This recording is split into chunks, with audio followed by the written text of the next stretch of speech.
Hey, welcome back, everybody. You're watching The Better Half. Amy Hatton in the kitchen now with Packer wife Lindsay Kuhn, wife of John Kuhn, and he gets to eat pretty well, I have a feeling. Yeah, occasionally he sure does, yep.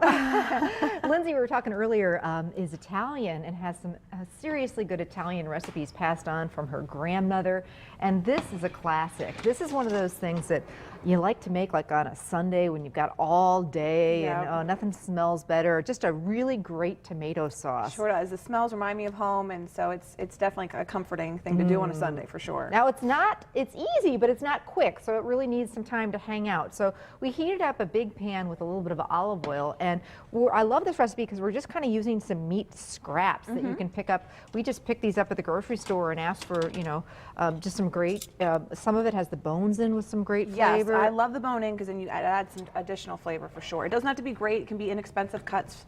But we're looking for the meat to kind of fall off this. So we're going to start it in a big skillet.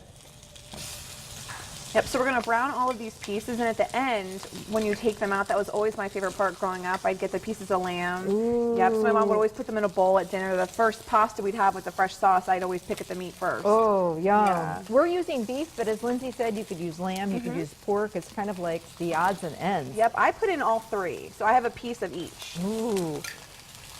So good. And then salt and pepper, correct? Yep. Okay. Thank you, Lindsay. Yep. And we just want to get a little color. Notice I've got the beef kind of spread out in the pan. If it was overcrowded, it wouldn't get that nice brown color, and we want those brown bits. I was telling Lindsay, when I was a little girl, we lived in an apartment, and my mom, we lived next to an Italian family, and my mom said at a certain point she couldn't take it. She went and knocked next door. She said, "You're killing me with this sauce that you make. I have to have the recipe." And very, very similar. She started with pork ribs and olive oil and browned it, and then, you know, get it out of there, and then you let it cook low and slow. And that's that's the classic kind of, you know, Italian cooking. Nothing like it. This is what you find in the fancy restaurants in Chicago. This is how it starts, you know. It just takes a little time, a little love. So see, we're getting a little bit of color here. Perfect. So you've got some cans there. Yep, so we have just some tomato sauce, and then we also have some tomato paste. So the first thing we want to do after those are done browning, you want to take this little small can of tomato paste, and once you've taken the meat out, we're going to put that in the pan and include two, I guess this is 6 ounces, so 2 of these I fill with just hot tap water, and then I pour that in and we mix it up, and once it's combined, then we just throw everything else in. Yum. So at home you're going to let this get a little more color. Did you cook for John when you were dating? Is that the reason that... You know, I don't think I cooked at all. I think we would go home to my parents' house, they'd cook, and I'd show off that way. Okay. This is what you're going to get if you keep dating me. Okay. Does he help in the kitchen? Does he like to cook at all? He does. You know what? He doesn't like coming up with the recipes, but he loves to be my sous chef. Oh, that's cool. Yes. What's his favorite? He thinks he's a grill master. He loves doing all the chopping. He likes chopping all the herbs, which I appreciate. Are you cooking Thanksgiving dinner? We are, yep. Last year all of our family came out, and I think they're going to take turns, go to other siblings this year. This year I think it's all on us. Oh, that's kind of fun, though. Maybe have some is. players over and do something? You know what, the team is really good about if, you know, we're all by ourselves and families elsewhere for, you know, visiting other siblings and whatnot.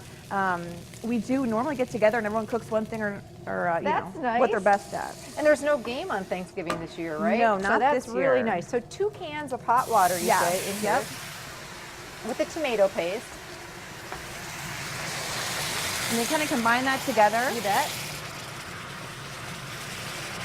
And we got a whole bunch of garlic.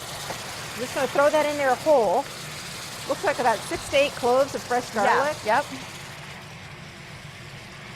And you don't even need to chop it, you said, because we'll pull it out later. Yes, after we it use a skimmer, and I'm going to borrow that from you too when you're done. Thank you. Tomato sauce goes in? Yep. Okay. 2 cans? Yes. 2 big cans of tomato sauce. And a lot of times I double this when I make it, so then I have extra and I freeze it. Yeah. Freezing's big in my family. Yeah, and you know what? My mom does the same thing, and you know, it doesn't affect it at all. In fact, I think, you know, sometimes when you make it ahead, like you said, you'll make the sauce before the lasagna. Magic happens in the fridge. Oh, for sure. You know? Yep. And I always put a little, you know, piece of tape, the date, what it is, so keep track of stuff. Yeah. And then we're actually just going to include all of this stuff too. Okay. A little sugar we're going to add. Is it about a half a cup, it looks like? It is, and you know, I taste throughout the entire thing. I mean, it takes about 5 hours after you boil it for an hour just to simmer, and throughout the entire thing, I'll taste it. If it doesn't taste right, I might throw more sugar in or more basil, whatever I have laying around. That is how you do it, you know, I mean, you're really going to taste as you go. Bay leaf? Yes, whole bay leaves, whole herbs. Oregano? Yep.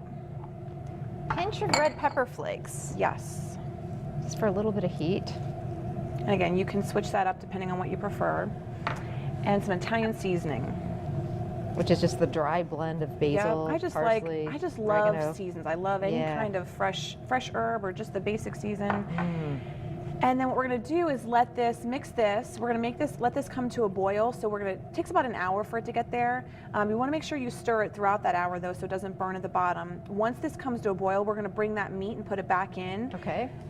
Back in it goes. And again, you've let this cook for about an hour, and any drippings that kind of accumulate on the plate in there. And now we let it cook for about 5 hours. 5 hours. Yep, you turn the heat down, let it simmer, and again, throughout the entire time, you want to, this isn't something you go shopping for 5 hours and come back. You want to stir a lot, make sure it doesn't burn or This is a good time to go get the Twilight book. Yes, yeah, exactly, yeah. And let it cook, and then that meat's going to kind of fall off the bone. It's my favorite part, yes. And as you said, big batch of spaghetti or ravioli, or perfect also in your lasagna recipe. Oh, absolutely.